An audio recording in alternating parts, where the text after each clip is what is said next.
दुनिया में एक नुस्खा है जो पुराना हो गया अभी। अगर दुनिया में जो लोग हैं वो लोग जो है एक नुस्खे को अपना रहे हैं, कुछ लोग नहीं अपना रहे हैं लेकिन कुछ लोग अपना रहे हैं। क्या नुस्खा है वो? कि आपस में लोगों को लड़ाना आपस में लोगों को लड़ा करके अपना मतलब हल करना। लेकिन ये नुस्खा पुराना हो गया। अब ये नुस्खा अब मुसीबत में डाल रहा है। कैसे डाल रहा है?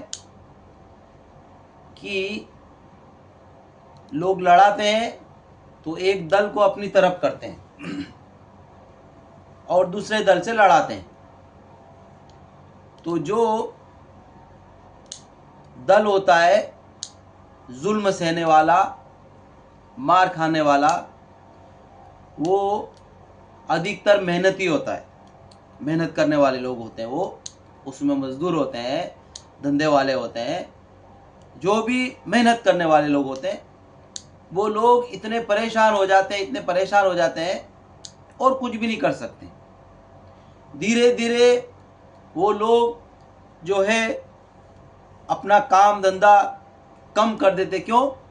क्योंकि वो परेशान रहते हैं। और जब उनका काम धंधा कम होने के बाद क्या होता है कि वो दल जो किसी के लिए लड़ रहा था, किससे? मेहनत करने वालों से, मजदूरी करने वालों से, काम करने वालों से, खून पसीना निकाल करके मेहनत करने वालों से वो दल लड़ रहा था। जो दल जुल्म सह रहा था वो फिर धीरे धीरे कमज़ोर हुआ। और कमज़ोर होने के बाद क्या हुआ? वो दल जिसका कोई ठेकेदार था उसके पास दौलत की कमी होने लग गई। दौलत की कमी होने लग गई। पहले वो अपने दल को अच्छे से मदद करता था। क्यों करता था? कि उसे आपस में लोगों को लड़ाना। जब उसके पास कमी हो गई, कमी क्यों हुई? क्योंकि वो दल जो जुल्म सहने वाला, वो लोग कमज़ोर हो गए, उनके पास माल नहीं रहा, उन्होंने अपने खर्चे करने बंद कर दिए। इस वजह से क्या हुआ?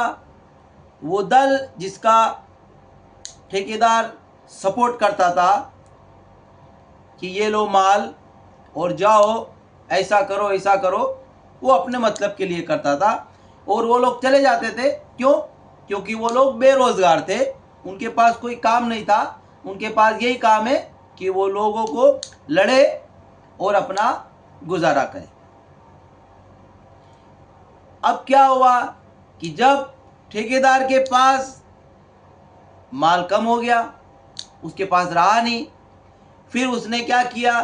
सोचा कि अब मेरे पास इतना कम माल रह गया है कि मैं अब मेरे लोग जो मेरा साथ दे रहे, मैं उनको माल दूंगा तो मेरे पास कमी पड़ जाएगी और मैं क्या करूँगा।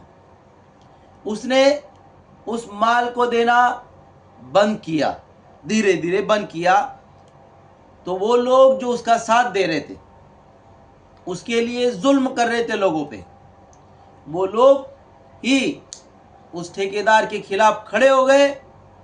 और ऐसे खड़े हुए कि उन ठेकेदारों को लोगों ने बेइज्जत करके और मुल्कों से निकाल दिए।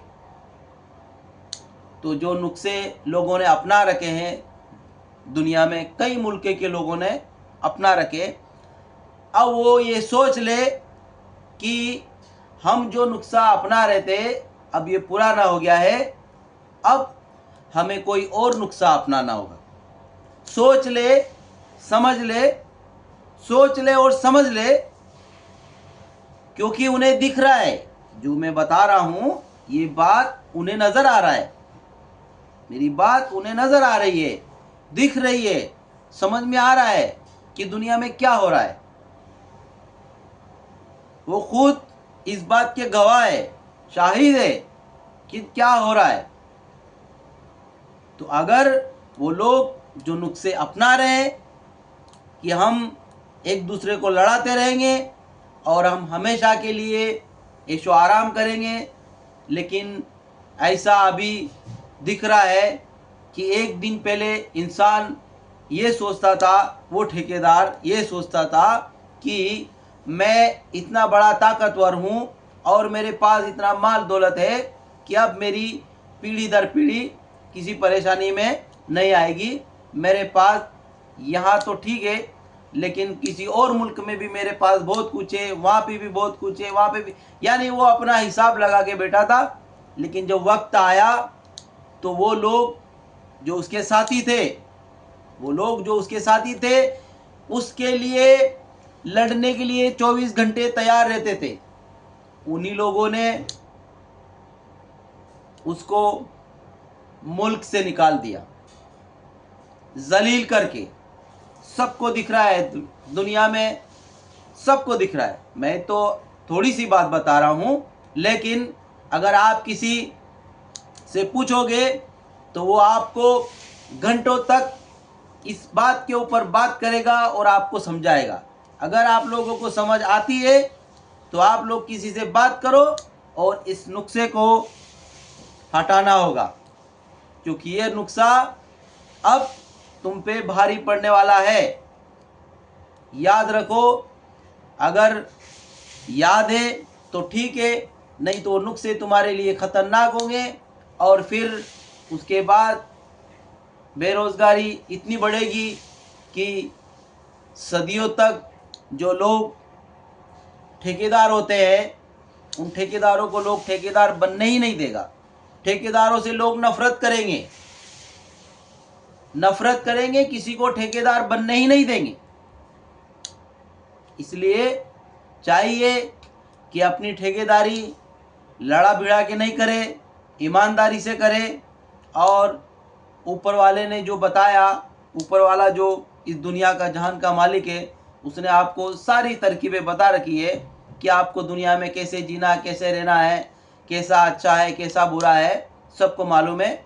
बहरहाल आप इस पे गौर करें और इसकी शुरुआत करें, वरना बाकी दिन नहीं रहे। अब जिन जिन मुल्कों में लड़ाने भिड़ाने का काम चल रहा है, उन लोगों की खैर नहीं है। अब उनकी खैर नहीं है, क्योंकि उन्हीं के लोग उन्हें अब धोखा देंगे। फिर वो कहेंगे कि हमारे लोगों ने हमें धोखा दिया। क्या कहेंगे वो? कि हमने जिस पे माल लगाया, दौलत लगाया, उन्होंने ही हमें धोखा दिया। फिर आपके पास ये एक बात रह जाएगी कि हमें धोखा दिया। किसी मुल्क में जाओगे तो वहाँ जाके वहाँ के लोगों को बोलोगे कि मेरे लोगों ने मुझे धोखा दिया, जिनके लिए मैंने बहुत कुछ अच्छा किया। नहीं, उस मुल्क के लोग समझदार होंगे। वो लोग कहेंगे कि तू अगर अच्छा करता तो हमारे यहाँ नहीं आता, यहाँ नहीं पड़ा रहता। ठीक है। बहरहाल वो लोग उसको भिखारी समझ के, फकीर समझ के, और उसे जो है अपना खाने पीने का सामान जो है वो देते रहेंगे और वो अपनी ज़िंदगी को वहीं पर गुज़र बसर करेगा। इसलिए इतनी लंबी आपकी ज़िंदगी में इतना भूचाल आएगा और आप इस तरह से दौड़ोगे, भागोगे, कहीं तुम्हें पनाह नहीं दिया जाएगा। इसलिए आप लोग समझ जाओ कि हम इस नुस्खे को अब ना अपनाएं। अगर आप लोग आज से ही जब इस नुस्खे को नहीं अपनाओगे तो जो दुनिया में हो रहा है वो तुम्हारे साथ न होगा। और अगर ये नुस्खे ना अपनाएं तो दुनिया में अमन आएगा।